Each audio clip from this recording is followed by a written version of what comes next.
All right, here we go. Boosie, welcome back to Vlad TV. Filming at Boosie Estates right now. First interview of 2024. And I just got bit by your dog. I'm suing for $500,000, but I'm gonna settle out of court for a free interview. And from what I understand, I'm like the third person that got bit this week by your dog. Yeah, in the last 48 hours. Oh, last 2 days. I gotta get him. I think I gotta. And everybody had on all black. It's an all black thing. Okay. I think it is, bro. Like, man, he overprotective, bro. I mean. Yeah. Hey, man, it happens. I have a crazy Rottweiler at home, so I'm not really tripping. But, you know, it potentially could be a liability.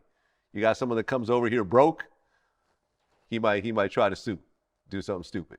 You know what I mean? I saw you kind of scolding the dog outside. He was like peeing on himself. Yeah, he know I'm gonna whoop his ass, so he go to running and. It's all good, man. It's all good. Like I said, I got a crazy dog myself. It's just a small little cut on my finger. Not a big deal. Not a big deal. All right, so let's get into it. Top of the news. Big Meech is getting out early. He just got 32 months taken off his sentence. He's getting out in 2025. Yeah. You excited?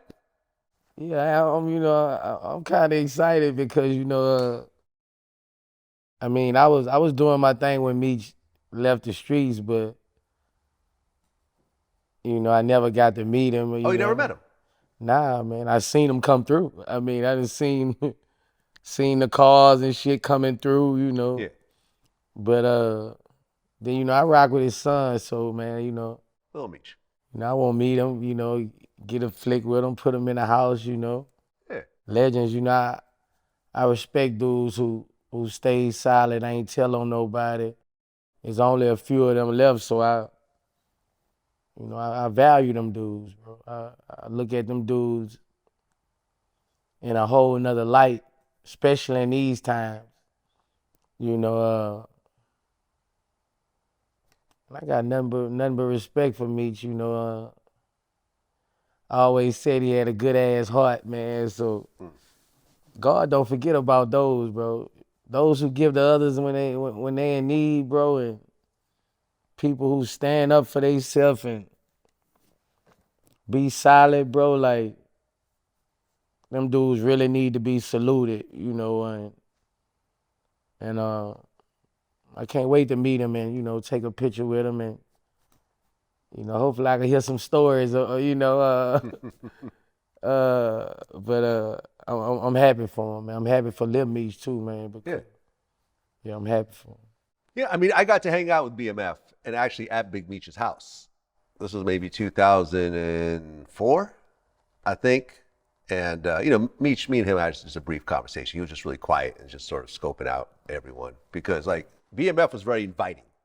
Like, if you partied with them, they really, like, come on through. Here's a bottle of Cristal. Here's all the weed you can smoke. Yeah. Here's all the Magic City girls in the house. Remember they rented out the whole penthouse in some hotel. And it was just filled with Magic City girls. Yeah. Oh, yeah. Oh, yeah, man. I remember Slow Motion was the biggest song during that time. Okay. They just kept playing it, and the girls were just, Rest in peace, soldier. Right. Exactly. No, Yeah. man, it was a movie. It was a movie, but it was also, when I was there, it was just obvious what was about to happen. Yeah. It was like, okay, I'm smart enough to know that nobody's making music money here, right? Yeah. They had one artist, Blue Da Vinci, that was not, popping at the time. Yeah. Jeezy wasn't really around when I was there. Okay. But they had billboards, they had 30 Lamborghinis, they had ice sculptures that said BMF. It was like, okay, like this is gonna end really badly. So I'm just gonna party tonight. I'm gonna quietly move back. Yeah. And stay out the way because when this goes down, I don't want to be anywhere near it. And sure enough, that's what happened. It was sad because they were all like really good guys. But Meech is gonna get out and it's gonna be a movie. Right. It's gonna be a movie. Right. I can't wait. I want to see who's gonna shoot the movie for the life story. Yeah. Well, I mean, you already have it. I mean, the BMF series. Yeah. Yeah. So you already have that. Yeah. I mean, a series goes into much more detail than a movie ever could. Because they're about to, season 3, I think by the time this comes out, season 3 will be out. Yeah. Hey, you watch the BMF series? Nah, I watched the first little bit of it. I don't have time to watch stuff. You got to catch up. Solid series. Yeah. Little Meech did his thing on it. Yeah. Well, I actually interviewed Big Meech's lawyer, Drew Findling, Yeah. who was your lawyer as well. Yeah. I didn't realize until afterwards there was actually Big Meech's lawyer. I'm kicking myself right now. Oh yeah? Yeah. You just realized? I realized it afterwards. After I announced it, everyone was like, "Did you ask about Big Meech?" And I'm like, "Ah." Yeah. I forgot. It wasn't in my research, unfortunately. But Drew Findling is a beast out here. Yeah. My God. What case did he represent you for?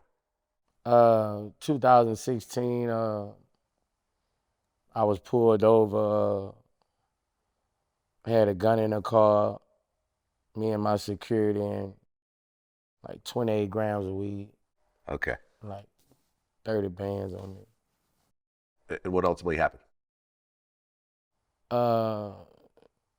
Gun charge throughout, 6 months probation. I went down to the courthouse the same day and paid for my probation. I was off probation the same day. Yeah. I mean, he calls himself the best criminal attorney in the country.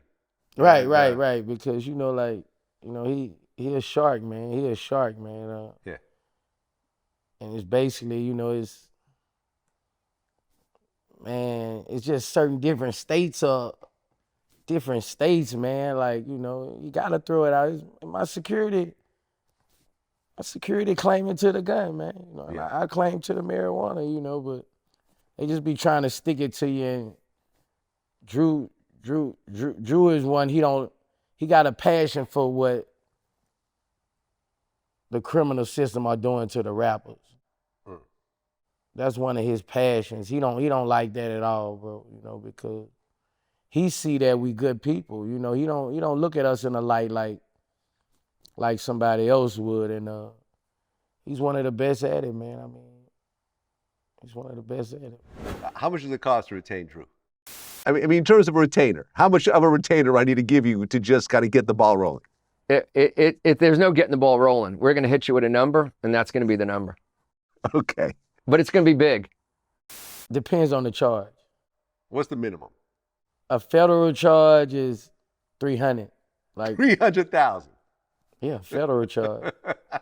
Okay. Yeah, I think that's what he charged Lou. Oh, YFN Lucci? Yeah, 300. Okay, I tried to ask him. He kind of danced around the question. I think like 300. Yeah. Okay, that's where it starts. And that's, yeah. Well, but if your life is on the line, Yeah, that's it's the worth best it. 300,000 you'll spend in your whole life. Yeah, man, yeah. I mean, a state charge won't be that, but Yeah. federal, you gotta pay it. Well, in your case, it was a state charge. Yeah. So how much did that cost? I think like $1. 100,000? Yeah. But look what happened. You could Right. have gone to jail. Right. There you have it. You get what you pay for. Right. Right. And I mean, the reason I brought him in was because of the YFN Lucci case. So Lucci, I think, was facing like 30 years or something at one point because there was, someone died. There was a RICO that they try to throw Right. into the whole situation. There was a gang situation they try to throw in. And ultimately, he kind of broke it all down. Lucci pleaded to a gang associate or something, Right. where it's like he's not actually in a gang, but he may know some gang members type thing, which is a reduced charge. Right. I think the RICO got thrown out, Right. and it was like 10 years, but with time served. You only do 40 months on that. Right. He already 36 months. in. Exactly. He pled to being an associate in a gang-related charge, and he got a 10-year sentence with 10 years of probation. And he because of the charge, because it wasn't the homicide charge. The homicide charge would have required it 85% of the 10 years. The RICO would have required substantial amount of the 10 years. But because of the charge that he pled to, under the parole guidelines, he's eligible in 1/3 of 10 years. So when you said what makes this unusual, here's the two things that makes it unusual. He's given credit for all time that he served, including the house arrest time. He was given credit for all of that, which was over 3 years. And the thing that the judge commented on the record was the first thing he had seen in his career, which was significant to our resolution. Again, there's no guarantees on parole, right? It's a subjective analysis. But we wanted a letter from the district attorney's office that, assuming over the next, because remember, 3.5 years was only going to be 3.5 months away. We wanted a letter from the district attorney saying that if during the next few months Ray behaves himself, the district attorney's office has no objection and will agree to him being released at the first available date, which is a few months away. And they agreed to that letter. He basically is getting out. Once he pled out, it was 3.5 months left. Yeah. So from this point, I think it's like 3 months left. Right. That's a hell of a deal, right? Hell yeah, because, and that lets you know it wasn't that strong. Yeah. Cause she ain't giving a lot of other people deals, so that lets you know it wasn't that strong. And Luke called me the night before the deal. He said, Boosie, this what they got on the table for me. I said, what you waiting on? Why are you talking to me for? He said, I just wanted to call you, man. You know you my, I say, man, what are you waiting for, bro? I'm like, what are you, I say, run with it, man. I'll see you this summer. Right. He like, man, he say, I just want, I like, man, bro, get back to them kids, man, Yeah.